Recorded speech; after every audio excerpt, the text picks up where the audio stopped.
नमस्कार, Ujjwala home kitchen मध्ये तुमच्या सर्वांचे पुन्हा एकदा खूप खूप स्वागत आहे। आज आपण सर्वांची आवडती आणि लहान मुलांची फेवरेट अशी मँगो मस्तानी कशी बनवायची ते बघणार आहोत। झटपट बनवून तयार होते आणि खायला फार टेस्टी लागते। चला तर वळूया आजच्या चमचमीत टेस्टी अशा रेसिपीकडे। त्यासाठी आपण हापूस आंबे घेतलेले आहे 3 ते 4। चाकूच्या साहाय्याने छान असे कट करून घ्यायचे आहे ते। आपल्याला या सर्व आंब्यांमधला गर काढून घ्यायचा आहे थोडा थोडा करून। हे बघा, चाकूच्या साहाय्याने असं कट केलं की ते जे मँगोचे पीसेस आहे ते दिसायलाही छान दिसतात आणि पटकन आपल्याला मँगोचा गर काढायला मदत होते।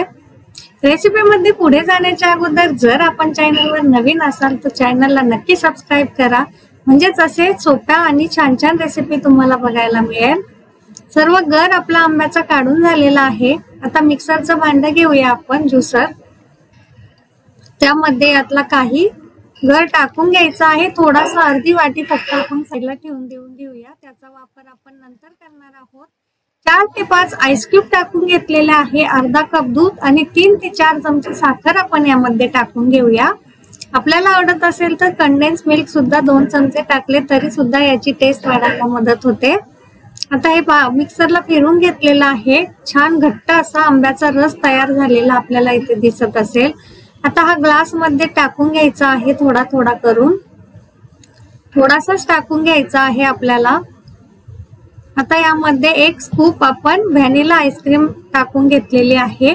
थोडीशी टूटी फ्रुटी आणि आपल्या आवडीचे कुठलेही ड्रायफ्रूट आपण यामध्ये टाकले तरी सुद्धा याची टेस्ट फार छान लागते। पुन्हा आंब्याचा रस टाकून घेतलेला आहे घट्ट असा, हे बघा।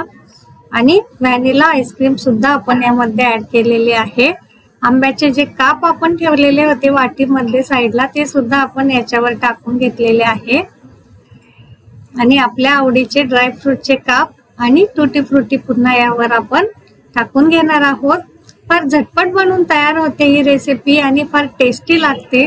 तर आंब्याचा सीझन संपण्याच्या अगोदर नक्की ही रेसिपी ट्राय करा।